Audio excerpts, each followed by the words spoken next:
नमस्ते, सत श्री अकाल। कैसे हैं आप लोग? उम्मीद करती हूँ ठीक होंगे, खुश होंगे। मैं हूँ अज़ीज़ अली और मेरे साथ हैं तारिक नियाज़ी। अस्सलाम वालेकुम, नमस्ते, सत श्री अकाल। उम्मीद करता हूँ ठीक होंगे, खुश होंगे। दोस्तों जहाँ रहें खुश रहें, माँ बाप का ख्याल करें क्योंकि माँ बाप है तो सब कुछ है। आज की हमारी वीडियो है बहुत ही इन्फॉर्मेटिव। सो स्टार्ट करते हैं अपनी वीडियो को। Let's start. ठीक है, इस वीडियो का टाइटल है most powerful swords in Indian. So start करते हैं। हेलो फ्रेंड्स, मैं हूं फैक्ट भाई। और क्या आप जानते थे सुसन पाटा तलवार, जिसे दंड पट्टा भी कहते हैं, मुगलों के वक्त बनी ऐसी तलवार थी जिसे शिवाजी महाराज ने इस्तेमाल किया था। इस तलवार की धार इतनी तेज थी कि जब प्रतापगढ़ के युद्ध में शिवाजी महाराज पे वार हुआ था तब उनके बॉडीगार्ड ने इससे वार कर दुश्मन का हाथ उसके शरीर से काटकर अलग कर दिया था। लेकिन यही नहीं, मराठा साम्राज्य में और भी 3 ऐसी तलवारें थीं जिसने पलक झपकते ही दुश्मन के सर धड़ से अलग कर दिए थे। और सिर्फ मराठाओं के पास ही नहीं, हमारे मैसूर टाइगर के पास भी ऐसी तलवार थी जिसने जैसा नाम वैसा ही हथियार का काम। इसका एग्जाम्पल सबको दिया है और ये तलवार है टीपू सुल्तान की, जो उस वक्त की इतनी नायाब तलवार थी कि नीलामी में ये 21 करोड़ रुपए में बिकी। लेकिन ऐसा क्या खास था उस तलवार में, उसके बारे में जानने के साथ ही आपका 900 साल पुरानी एक ऐसी तलवार के बारे में जानना भी जरूरी है जिस पर 4 इंच सोने की मुठ लगी है। ये वही तलवार है जिससे आखिरी हिंदू सम्राट और राय पिथौरा के नाम से मशहूर राजा ने दुश्मनों को उनकी नानी याद दिला दी थी। ऐसे ही हमारे इतिहास के कई और शक्तिशाली तलवारों के बारे में जानेंगे हम इन वो वीडियो। भारतीय इतिहास की खतरनाक तलवारें। नंबर 1, छत्रपति शिवाजी महाराज की तलवारें। यहाँ मैंने तलवारें इसलिए कहा क्योंकि ये शिवनेरी के किले में जन्म लेने वाले वो योद्धा थे जिन्होंने अपने राष्ट्र को दुश्मनों से बचाने के लिए 3 नायाब तलवारों का इस्तेमाल किया था। इनफैक्ट ऐसा कहा जाता है कि जितना दम शिवाजी महाराज के बाजुओं में था उतना ही धार उनकी तलवारों में भी था, जो हवा से भी तेज चलते हुए दुश्मनों का सफाया करती थी। जिसमें सबसे पहली है जगदम्बा तलवार, जिसकी रचना कुछ ऐसी हुई थी कि छत्रपति शिवाजी महाराज अपनी सेना को और भी ज्यादा ताकतवर बनाने के लिए काफी कोशिशें कर रहे थे। उसी वक्त जब वो कोंकण गए थे तभी उनके ही एक योद्धा अंबाजी सावंत ने स्पेन की एक जहाज पर हमला बोल दिया और हमले के बाद अंबाजी ने पुर्तगाल के सेनापति के पास से एक और खूबसूरत तलवार पाई, जिसे महाशिवरात्रि की पूजा के वक्त अंबाजी के ही बेटे ने शिवाजी को एज अ गिफ्ट दिया। ये ऐसी अद्भुत और विशेष तलवार थी जिसे देखकर महाराज ने फौरन अपनी सेना के लिए भी ऐसी ही तलवार बनाने का काम स्पेन को सौंप दिया। फिर कई महीनों बाद जब स्पेन से तलवारें बनकर आईं, तब उसके साथ ही स्पेन के राजा ने रत्नों से जड़ी एक अद्भुत और नायाब तलवार भी भेजी थी। इस तलवार को शिवाजी ने जगदम्बा नाम दिया था, जिसे गुलामी के दौरान अंग्रेज अपने साथ ब्रिटेन ले गए थे। इस तलवार का वजन 1.2 kg था और इसके इसी हल्केपन की वजह से ये दुश्मनों को मार गिराने में काफी कुशल थी। अब बात करते हैं उनके दूसरी तलवार की, जो उन्हें वरदान स्वरूप खुद उनकी कुलदेवी तुलजा भवानी ने दी थी। दरअसल शिवाजी महाराज अपने हर युद्ध से पहले जीत की दुआ मांगने अपनी कुलदेवी तुलजा भवानी के मंदिर जाते थे। ऐसे ही एक दफा मुगलों से होने वाले युद्ध से पहले जब वो मंदिर में राजश्री माता के दर्शन करने पहुँचे, तभी देवी अचानक से प्रकट हुई और उन्होंने शिवाजी महाराज को आशीर्वाद में दुश्मनों का अंत करने वाली तलवार दी, जिसका नाम भवानी तलवार रखा गया। उनकी अगली तलवार है तुलजा तलवार, जो उनकी खानदानी तलवार है। अगर इतिहासकारों की माने तो ये तलवार शिवाजी महाराज को राज्याभिषेक के वक्त अपने पिता साहू महाराज से मिली थी। इन तीनों तलवारों में से जगदम्बा तलवार आज भी इंग्लैंड के एक म्यूजियम में रखी गई है, जबकि भवानी और तुलजा कई सालों से लापता हैं, जिसमें से इंग्लैंड में मौजूद तलवार को कई बार इंडियन गवर्नमेंट ने वापस लाने की कोशिश की है, लेकिन ब्रिटेन गवर्नमेंट ने इसके लिए अपनी मंजूरी नहीं दी है, क्योंकि शायद वो जानते हैं कि भारतीय इतिहास की ये सबसे ज्यादा खतरनाक तलवारें हैं जिनकी मदद से शिवाजी महाराज ने बड़े से बड़े दुश्मनों को मैदान छोड़ने पर मजबूर कर दिया था। नंबर 2, महाराणा प्रताप की तलवार। अब आते हैं उस राजा पे जो एक नहीं बल्कि 2 तलवार लेके युद्ध लड़ने जाते थे, क्योंकि उन्होंने कभी भी निहत्थे दुश्मन पे वार नहीं किया था। इन्हें हम मेवाड़ के राजा महाराणा प्रताप के नाम से जानते हैं, जिनके पास इंडिया की सबसे पुरानी और खतरनाक तलवार थी, जिसका नाम था खंडा। अब अगर आप ये सोच रहे हैं कि खंडा को खतरनाक क्यों माना जाता है, तो मैं बता दूं, खंडा तलवार धार्मिक और ऐतिहासिक दोनों नजरियों से बहुत ज्यादा शक्तिशाली थी, क्योंकि ये वो 2-धारी तलवार थी जिसके ब्लेड इतने सीधे और नुकीले थे कि इसकी मदद से दुश्मन पर वार कर उसका खात्मा करना हवा के झोंके जैसा आसान होता था। यही नहीं, अगर धार्मिक ग्रंथों की माने तो खंडा ज्ञान को हटाकर दुनिया को ज्ञान का रूप दिखाता है। इसी वजह से राजपूत घरानों में इस तलवार की बहुत मान्यता थी। इतना ही नहीं, जहां आज हम जिम करने के बाद भी 10 किलो का वजन नहीं उठा पाते, वहीं महाराणा प्रताप 25-25 किलो की 2 तलवारें अपने हर युद्ध में अपने साथ लेकर युद्ध लड़ते थे। फिलहाल इनकी ये 2 तलवार उदयपुर के महाराणा प्रताप म्यूजियम में रखी गई हैं। वैसे तलवार के अलावा रणभूमि पर महाराणा प्रताप अपने साथ 200 किलो का वजन भी लेके जाते थे, जिसमें भाले, कटार, खंजर जैसे वेपन्स भी शामिल थे। और अपने इन्हीं भारी भरकम हथियारों की मदद से उन्होंने हल्दी घाटी और दिवैर की जंग में जीत अपने नाम की थी। नंबर 3, टीपू सुल्तान की तलवार।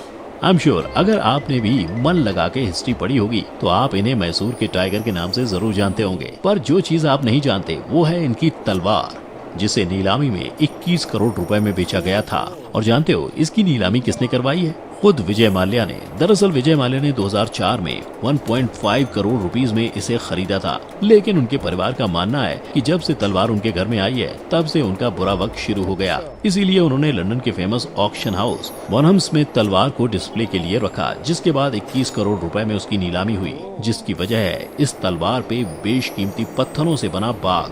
और सिर्फ तलवार ही नहीं, टीपू सुल्तान का रिजेंबलिंग साइन, जिसे पहचान चिन्ह कहा जाता है, वो बाघ ही था, जिस वजह से उनकी सभी चीजों पे बाघ का निशान जरूर नजर आता है, क्योंकि उनका मानना था हजारों साल डरे सहमे सियार की तरह जीने से बेहतर एक दिन बाघ की तरह जिया जाए। इतना ही नहीं, सुल्तान की तलवार पे कुरान की आयतों के साथ ही वॉर जीतने का मैसेज भी है। और तो और उनकी इस तलवार को बनाने के लिए वुड्स स्टील का इस्तेमाल किया गया था, जिसका वजन 7 किलो 400 ग्राम है, जो इसे इतना तेज बनाती है कि ये इंसान के शरीर पे लोहे के कवच को चीरते हुए उसे 2 टुकड़ों में काट देती थी। इस तलवार की इसी खासियत ने अंग्रेजों की नीयत बिगाड़ दी थी और श्रीरंगपट्टनम में एक युद्ध के दौरान मैसूर टाइगर उर्फ टीपू सुल्तान की मौत के बाद ईस्ट इंडिया कंपनी के मेजर थॉमस हर्ट उनके सभी हथियारों के साथ ही इस तलवार को लेकर ब्रिटेन चले गए थे। हालांकि टीपू सुल्तान की ये तलवार आज कहां और किसके पास है ये कोई नहीं जानता, क्योंकि ना ये किसी म्यूजियम में है और ना ही माल्या के पास। नंबर 4, महाराजा रणजीत सिंह की तलवार। शेरे पंजाब के नाम से मशहूर महाराजा रणजीत सिंह ऐसे राजा थे जिन्होंने कभी हार नहीं मानी और तमाम मुश्किलों का सामना करने के बावजूद सिख साम्राज्यों में सबसे पहला साम्राज्य स्थापित करने में कामयाबी हासिल की। इन्हीं राजा की तलवार की धार पर शेरे पंजाब उर्फ महाराज की तस्वीर बनी हुई है और 33.5 इंच लंबी इस तलवार की मूठ पर गुरुमुखी लिपि यानी पंजाबी में महाराजा रणजीत सिंह लाहौर लिखा हुआ है। ये तलवार एक ऐसे ब्रिटिशर के पास से मिली है जिसके पूर्वज अंग्रेजी सेना में काम करते थे, जिससे ये साफ पता चलता है कि इसे भी अंग्रेज अपने साथ लूटकर भारत से ब्रिटेन ले गए थे। जिसके बाद ऑक्सीनियर्स मुलॉग्स के रिचर्ड वेस्टवुड ब्रुक्स ने उसकी नीलामी का इंतजाम किया। उन्होंने ये भी बताया कि वो सभी इस तलवार को पहले किसी मुगल की तलवार समझ रहे थे, पर फिर जब उसकी डिजाइन पे रिसर्च किया गया तब उन्हें पता चला कि ये पंजाब के सबसे प्रसिद्ध राजा की तलवार थी, जिसे नीलामी में NRI बॉब डिलन ने खरीदा। नंबर 5, पृथ्वीराज सिंह की तलवार। 11 साल की उम्र में चौहान राजवंश का दारोमदार संभालने वाले पृथ्वीराज चौहान के जितने बड़े, विशाल और अद्भुत कारनामे थे, उतने ही भारी और अद्भुत उनके अस्त्र शस्त्र थे। तभी तो आज जहां 50 किलो की गोली उठाने में 2 लोगों की जरूरत पड़ जाती है, वहीं पृथ्वीराज चौहान अपने वजन के साथ ही 60 किलो की तलवार लेकर युद्ध भूमि में जाते थे और दुश्मनों से मुकाबला करते थे।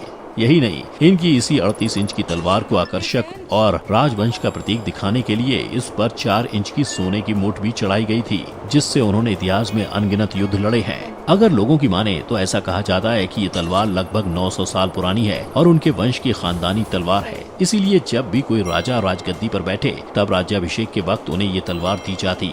ये तलवार तराइन के युद्ध के वक्त भी सम्राट पृथ्वीराज चौहान के पास थी, लेकिन उसके बाद से इस तलवार का कहीं कोई जिक्र नहीं हुआ। पर हाल ही में राव माधो सिंह ट्रस्ट म्यूजियम में इस तलवार को देखा गया। इसके बाद ये पता चला कि ये सम्राट पृथ्वीराज की वही खानदानी तलवार है जिससे उन्होंने हर युद्ध में जीत को अपने नाम किया था। अब इन सभी तलवारों के बारे में जानकर ये बात तो साफ हो गई है कि आज से 800 साल पहले भारत अस्त्र शस्त्र और युद्ध कला में दुनिया का सबसे ज्यादा विकसित देश था। और इन्हीं का सबूत है ये तलवारें, जिनके इस्तेमाल से हमारे यहाँ के सभी वीर राजाओं ने न जाने कितने युद्ध लड़े और उनकी बदौलत जीत का खिताब अपने नाम किया। ऐसी ही एक तलवार आज यूरोप में है, जो बनी तो इंडिया में थी, लेकिन फिर हमने उसे अरबी लोगों को बेचा था और उन्होंने उसे यूरोप को बेच दिया। इस तलवार का नाम है दमस्कस द ग्रेट सोर्ड, जो दुनिया की सबसे ज्यादा शार्प तलवार में से एक है और इसका निर्माण भारत में ही हुआ था। इस तलवार की धार का अंदाजा इस बात से लगाया जा सकता है कि इसने युद्ध में घोड़े सहित योद्धाओं को काटकर मार गिराया था। तो आप हमें कमेंट में बताएं, अगर आपको कभी मौका मिले तो इनमें से कौन सी तलवार का इस्तेमाल आप अपने दुश्मन के अगेंस्ट में करना चाहेंगे। इसके साथ ही हमारी धारदार वीडियो आपको अच्छी लगी हो तो इसे लाइक और शेयर करना और चैनल को सब्सक्राइब करना मत भूलना। फिर जी जनाब।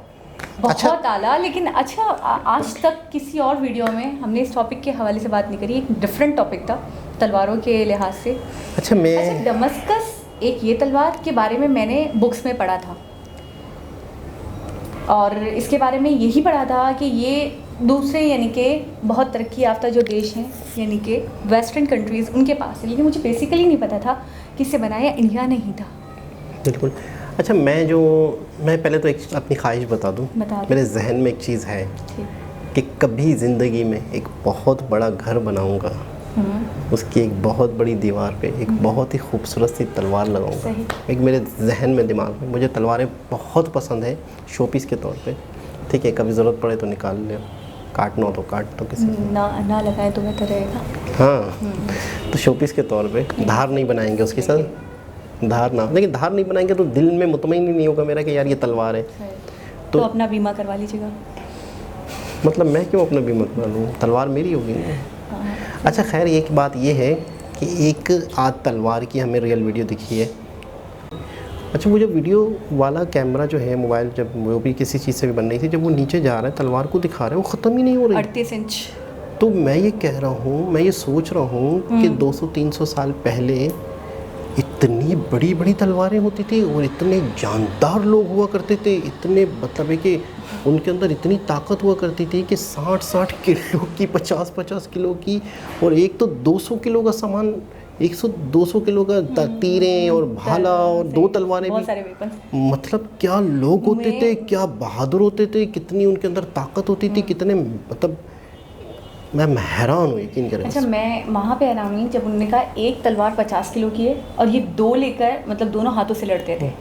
तो मैं हैरान हो गई कि उनका मैक्सिमम वेट कितना रहा होगा, 60 kg, 70 kg, और वो 2 तलवारें लेकर फिर तीर भी लेकर वो कैसे, मतलब मैं सोच रही थी कैरी कैसे करते होंगे। अच्छा, जब आपका जो बॉडी होता है और उसका जो वेट होता है उससे ज़्यादा मैंने पर्सनली फील करा है कि आप ज़्यादा वेट उठाओ तो आप कहीं के कहीं जा रहे होते हो, कहीं के कहीं घूम रहे होते हो, आप मतलब आप अपने आप को कंट्रोल नहीं कर पा रहे होते हो, क्योंकि जाहिर सी बात है वेट ज़्यादा हो जाता है, तो जिसकी वजह से आपका वेट कम है, वो आपने जो वेट उठाया है वो ज़्यादा है, तो इसकी वजह से आप कहीं घूम रहे हो, कहीं गिर रहे हो, ऐसा भी हो रहा होता है समटाइम्स। युद्ध के अंदर वो 2 इतनी हेवी तलवार उठा के प्लस तीर भाले जो भी हैं वो भी उनने वेयर किया होता था, पीछे बांधा होता था। तो मैं हैरान हूँ कि उससे लड़ते कैसे थे, वो अपने आप को कंट्रोल कैसे करते थे, बैलेंस कैसे करते थे कि यहाँ मारना है तो वहीं कैसे लग जाता था। बिल्कुल ऐसा ही है, यानी कि प्रैक्टिस भी थी। ये सिर्फ तलवार रख लेना बड़ी बात और कमाल की बात नहीं है, इससे मारना। तो मैं ये कह रही थी कि स्किल्स का होना भी बहुत ज़रूरी है कि आप अपनी महारत से सामने वाले को, दुश्मन को चित्त कर दो। और मैंने तो अभी देखा वीडियोस के अंदर कि वो बीच में से आधा कर दिया है, मतलब इतनी शार्प, इतनी शक्तिशाली और इतनी तेज तलवारें थी। अच्छा, कि लोहे के साथ, यानी कि उन्होंने जो सर पे पहना होता था वो सेफ्टी के लिए होता है। हाँ, उसके साथ वो उन्होंने बीच में से आधा कर दिया है। वो खुद लोहे का होता है, वो इतना मोटा होता होगा, वजनी होता होगा, और उसका मकसद ये होता है कि कोई तलवार, आपने देखा पुरानी मूवीज़ में देखा था कि यहाँ कवच होता था पूरा। एक तो चलो ये हो गया चेहरा। अच्छा, गर्दन कैसे बचाओ?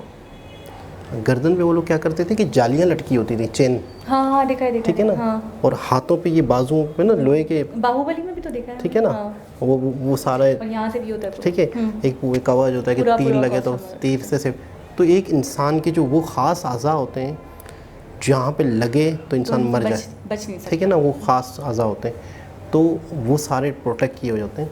लेकिन ये इतनी हैवी तलवारें हैं कि उस कवच को तोड़ दिया। मतलब आप तसव्वुर करें कितना तेज़ होगी वो। अच्छा, लोहा, सोना जो है, गोल्ड, मुझे ऐसा लगता है गोल्ड बहुत ताकतवर, बहुत मजबूत चीज़ है। बिल्कुल ऐसा ही, ठीक है ना। लोहे के मुकाबले में, स्टील के मुकाबले में सोने की मेरे ख्याल में ये लोग 4 ग्राम की, हाँ, वो मुठ, ठीक है ना, मुठ कह रहे थे। उससे ये होता है कि शायद मजबूती आती है, मुझे ऐसा लग रहा है। अच्छा, जो तलवार वीडियो देखी बहुत बड़ी लग रही थी, किस तरीके से ये कैरी करते होंगे। और ज़्यादातर एक और चीज़ आपने नोट की है, पंजाब इस मामले में बहुत बहादुर रहा है। यानी कि जैसे राणा प्रताप सिंह थे, ठीक है, वो एक और थे रंजीत सिंह, उनकी तलवार भी मतलब म्यूजियम में काफ़ी सर अरसे तक तो लोगों को लग रहा है कि वो मुगलों की है, लेकिन बाद में पता चला कि वो शेर ऑफ पंजाब की है। बिल्कुल। अच्छा, एक चीज़ और है कि ज़्यादातर जितनी भी इसी तरह की कीमती चीज़ें थी अंग्रेज़ वहाँ यहाँ से लेके चले गए। अंग्रेज़ों को अंदाज़ा था ये कितनी कीमती चीज़ें हैं, किस तरह के इनके जो वो हैं एक हीरोज़ हैं आज़ादी के, किस तरीके से इनकी कदर बाद में लोगों को। सुल्तान की भी वो कह रहे हैं तलवार मतलब उनको मारा तो उसके बाद वो ले गए थे। मैं हैरान हूँ, सभी कुछ ले गए। मैं ये सोच रही हूँ कि मतलब इन्होंने क्या दोनों हाथों से लूटा। और मैं फिर वही बात बोलूँगी, मैंने प्रीवियस वीडियो में भी कहा कि अब जब आपको पता चल गया है कि ये किसकी प्रॉपर्टी थी, ये किस देश से आप लेकर आए हो, अभी भी इंडिया अगर उनसे लेना चाहता है तो वो नहीं दे रहे। ब्रिटेन अप्रूव नहीं कर रहा कि वो आप तलवार ले जा सकते। जब उनकी चीज़ें तो आप उनको दो ना यार, उनकी हिस्ट्री है, उनका है ना एक चीज़, एक अथॉरिटी उनकी बनती है, आपकी थोड़ी बनती है। आप ले गए, इस बात पे ही आपको पश्चिमा होना चाहिए, शर्मिंदा होना चाहिए। इनके म्यूजियम में इसीलिए पड़ी हुई है कि उन्हें इस चीज़ की कलेक्शन का अंदाज़ा है कितनी कीमती चीज़ें हैं। वरना अगर इस तरह की कीमती चीज़ें और तारीख़ी चीज़ें, हिस्टोरिकल चीज़ें हटा दी जाएँ म्यूज़ियम से तो म्यूज़ियम ही नहीं रहेगा। तो वो नहीं चाहेंगे कि इस तरह एक एक करके हमारे म्यूज़ियम से ये चीज़ें जाएँ। लेकिन मैं कहूँगा, अच्छा आपको सबसे ज़्यादा मतलब अभी तक जो हमने हिस्ट्रियाँ पढ़ी हैं, आपको सबसे ज़्यादा ताकतवर कौन लगे? तलवारों की बात करूँ तो मुझे जगदुम्बा और डमस्कस ये दोनों अच्छी लगी, काफ़ी वो लगी, बाकी सारी भी थी। और अगर उनकी बात करूँ जो राजा महाराजा थे उनकी बात करूँ अगर, तो मुझे महाराणा प्रताप अपनी जगह बहुत बहादुर लगे, पृथ्वीराज भी अपनी जगह बहुत बहादुर थे। रंजीत सिंह का भी मैंने देखा किस तरीके से उन्होंने मार गिराया, उनके नानी याद करा दी, दुश्मनों की नानी याद करा दी। तो मैं कहूँगी सब अपनी अपनी जगह पे बहादुर, दलेर और बहुत ब्रेव किस्म के लोग रहे हैं। अच्छा, आप यहीं से उनकी ब्रेवनेस का, आप यहीं से उनका मतलब अंदाज़ा लगाएं थोड़ा सा कि वो लोग कितने स्ट्रॉन्ग लोग थे, कितने ब्रेव थे कि 200 किलोग्राम की आप चीज़ों को लेकर कैरी करके कैसे, कोई 200 किलोग्राम, कोई 50 किलोग्राम की एक है, 2 लेकर 3 लेकर, मैं हैरान हूँ। मैं इसी चीज़, अच्छा कुछ की तो विरासती तौर पे उनको मिली है, उनकी आबाउजदाद से चलती आ रही है। तो कितनी गलत बात है कि आप वो चुरा कर ले गए हो। बिल्कुल, तो आपको कुछ करना चाहिए, हमें बहुत कुछ करना। मेरा दिल कर रहा है मैं केस लड़ूं उनसे जाके। आप ऐसे कुछ गलत बात है ना, ऐसे तो नहीं। अच्छा, एक चीज़ है कि मैं थोड़ा आप लोगों की नॉलेज के लिए एक बात बता दूँ कि हमारे यहाँ पे हमारी हिस्ट्री में इन सब के बारे में नहीं पढ़ाया जाता सिवाय एक के, टीपू सुल्तान के बारे में मेरा सब्जेक्ट है एक, है ना, जिसके बारे में मैसूर के हवाले से उनका एक जो कॉल है, जैसे इसमें तो हमें बताया गया कि टाइगर की ज़िंदगी, लेकिन उनकी टाइगर ऑफ मैसूर है ना ये, ठीक है ना। हाँ, ये पूरा चैप्टर मैंने इसी नाम से पढ़ा है। तो ये और इनका एक बहुत मशहूर कॉल है, आप भूल गए थे क्या, कि गिदड़ की 100 साल की ज़िंदगी शेर के एक दिन शेर की एक दिन की ज़िंदगी गिदड़ के 100 साल की ज़िंदगी से बेहतर है। बिल्कुल। तो इस वीडियो में जिक्र किया गया टाइगर का, तो वैसे तो इस वीडियो में टाइगर का जिक्र किया गया, लेकिन ये है कि जैसे हमारे यहाँ पे इनके बारे में मशहूर है शेर की एक दिन की ज़िंदगी गिदड़ की 100 साल ज़िंदगी से बेहतर है, लेकिन इस वीडियो में टाइगर लफ्ज़ यूज़ किया गया। और आपने एक चीज़ और नोट की कि इनकी तलवार पे टाइगर बना हुआ है, शेर नहीं। शेर और टाइगर में फ़र्क है ना, बबर शेर होता है। और हिंदुस्तान में, बांग्लादेश में, हमारे यहाँ पे जाहिर सी बात है फ़र्क होता है। टाइगर जो है, आपको टेंशन तो नहीं, वो टाइगर ऑफ मैसूर थे, मैंने डिटेल में पढ़ा है। और उनका कॉल जो बहुत मशहूर हुआ था, कॉल यानी कि कोई भी अच्छी बात जो आप भी कह सकते हो अपने मुंह से, अब उसमें आपने चीता नहीं शेर यूज़ करना है क्योंकि शेर ही था एग्जाम्पल में, तो वो कॉल बहुत मशहूर हुआ था, वो टीपू सुल्तान का कॉल था। हाँ, और इनको टाइगर ऑफ मैसूर कहा जाता था, ये लक़ब इनका था। सही, दोनों अलग चीज़ें, वो कॉल है और वो इनका टाइटल है। ठीक है, तो इनकी तलवार पर भी टाइगर बना हुआ, ये सही कह रहे हैं आप, बिल्कुल। तो इसका मतलब ये है कि उन्हें मतलब एक शेर की तरह ज़िंदगी गुजारना, टाइगर की तरह ज़िंदगी गुजारना, या टाइगर जैसी बहादुरी उन्हें पसंद थी, ये इनकी नेचर में शामिल था। तो वाकई इनके बारे में हमने सुना है बहुत ही बहादुर थे और अंग्रेज़ों से लड़ते रहे आखिरी दम तक। अच्छा, जिस तरीके से अभी इसमें हमें दिखाया है कि तलवारों के ऊपर कुछ ना कुछ डिज़ाइनिंग्स की गई हैं, उनको बड़ा आइकॉनिक बनाने के लिए, उनको बड़ा यूनिक बनाने के लिए नाम लिखे हुए हैं, कहीं पे अरबिक में लिखा हुआ है। अच्छा, आपने देखा है एक जगह तो लिखा हुआ है, वो है ना हमारा एक बहुत मशहूर है कि अल्लाह सब्र करने वालों के साथ है, इन्नल्लाह मा साबरीन। मैंने देखा पूरे तलवार पे खुदा हुआ है, ज़बरदस्त। ठीक है, तो वो भी मुगलों की थी। तो मैं ये कह रही हूँ कि इसको ना बड़ा यूनिक बनाने के लिए, बड़ा आइकॉनिक बनाने के लिए, तो मैंने कुछ एक दो तलवारों की वैसे भी पिक्चर देखी थी गूगल वगैरह पे, तो उसके ऊपर ना स्नैक टाइप के बने हुए हैं और मतलब अजदहे बने हुए हैं, तो इस तरीके से उसको बड़ा यूनिक बनाने के लिए। अच्छा, तलवारों के ऊपर मैंने देखा डिज़ाइनिंग ऐसी होती है कि आपके दिमाग में छप जाए, आप भूल ना पाओ। और ज़रूर से ऐसी बात है, जब किसी बड़े शख्स की तलवार होती है तो उसको और ख़ास तरीके से बनाया जाता है। तो एक बहुत ही ज़बरदस्त इन्फॉर्मेटिव वीडियो और इस तरह की क्या कहते हैं अपना इन्फॉर्मेशन यूनिक वीडियो, इस तरह की वीडियो हमने आज तक, नहीं देखी। तो एक बहुत ही खूबसूरत वीडियो। आप दोबारा किसी और वीडियो से मुलाकात होगी, जब तक के लिए अल्लाह हाफ़िज़।